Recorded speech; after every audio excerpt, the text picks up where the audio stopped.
Karma to Christ ministries आपका स्वागत करती है। आइए हम परमेश्वर के वचन पर चर्चा करें। आज का वार्तालाप का शीर्षक आत्म मूल्यांकन करें।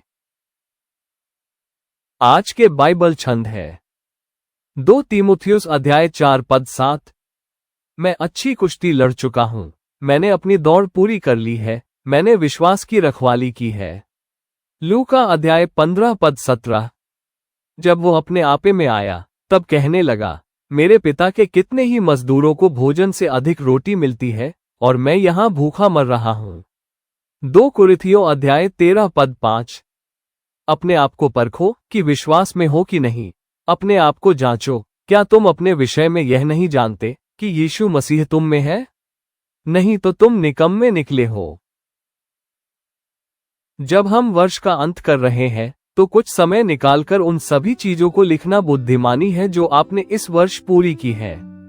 यदि हम बैठकर अपने प्राकृतिक और आध्यात्मिक विकास का मूल्यांकन नहीं करते हैं तो हम कभी नहीं जान पाएंगे कि हमारे जीवन में किन चीजों को बदलने की आवश्यकता है। इस मूल्यांकन को करने के लिए हमें विश्वासपूर्वक हिसाब किताब और रिकॉर्ड रखने या किसी तरह की योजना बनाने की आवश्यकता है ताकि हम उन्हें परमेश्वर के सामने प्रस्तुत कर सकें। याद रखें, परमेश्वर आलसी काम करने वालों या उन लोगों को स्वीकार नहीं करता जो बिना किसी दिव्य उद्देश्य के जीते हैं या केवल प्राकृतिक चीजों में निवेश करते हैं। एक दूसरे के बगल में 3 अलग अलग कॉलम बनाएं।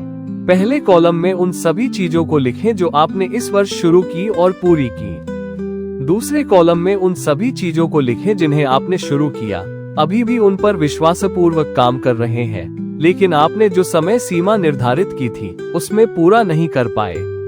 और तीसरे कॉलम में उन सभी चीजों को लिखें जो आप चाहते थे करने के लिए और कभी करने के लिए समय नहीं मिला। यह आपको एक वास्तविक परिप्रेक्ष्य देगा कि आप जीवन में अपने लक्ष्यों के प्रति कितने मेहनती, वफादार या गंभीर हैं।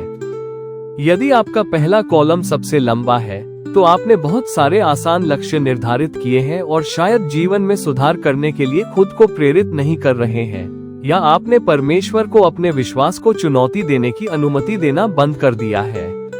यदि दूसरा कॉलम सबसे लंबा है तो आप शायद हम में से अधिकांश की तरह हैं, जीवन में सुधार और समृद्धि की इच्छा रखते हैं, परमेश्वर से अधिक चाहते हैं और चाहते हैं कि वह आपको अधिक ऊंचाइयों पर ले जाए। और यदि तीसरी सूची सबसे लंबी है तो आप शायद जीवन में उन चीजों को पाने के लिए पर्याप्त रूप से बेताब नहीं हैं जो आप कहते हैं कि आप चाहते हैं, और यह सोचकर खुद से झूठ बोल रहे हैं कि परमेश्वर आपके लिए जादुई रूप से सभी चीजें करेंगे।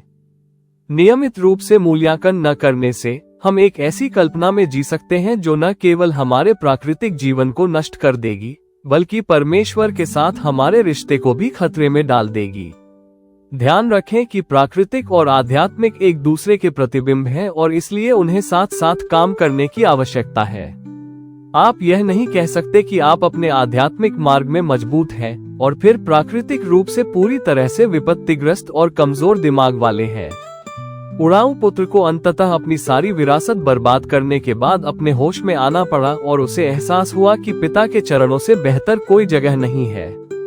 ये सबक सीखने के लिए उसे अत्यधिक भूख और शर्म का सामना करना पड़ा।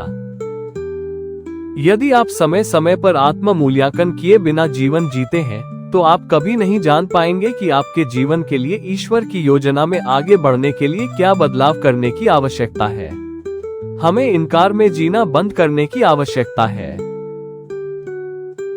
आइए हम प्रार्थना करें। यीशु, आप वो हैं जिन्होंने भेड़ों के लिए अपना जीवन दिया, मुख्य चरवाहा और संरक्षक। आप हमारे अपराधों के लिए घायल हुए, आप हमारे अधर्म के लिए कुचले गए। धन्यवाद पिता कि आप हमारे जीवन के हर एक विवरण की परवाह करते हैं। धन्यवाद कि हम बिना शर्म या निर्णय के अपनी सभी कमियों को आपके सामने स्वीकार कर सकते हैं। हमें दिवास्वप्न देखने और यह उम्मीद करने के लिए क्षमा करें कि सब कुछ अपने आप ठीक हो जाएगा। हमें रिकॉर्ड न रखने, लक्ष्य निर्धारित न करने या ये स्वीकार न करने के लिए क्षमा करें कि हमने कहां चूक की है। हमें सिखाएं कि हम अपने प्राकृतिक काम में कैसे मेहनती बने और दूसरों के लिए एक अच्छी गवाही बने।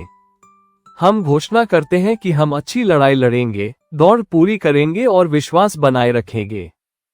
हमें खुद की जांच करने और ये देखने में मदद करें कि आपके साथ हम परीक्षा में सफल होंगे। हम यीशु के महान नाम में मांगते हैं, आमीन।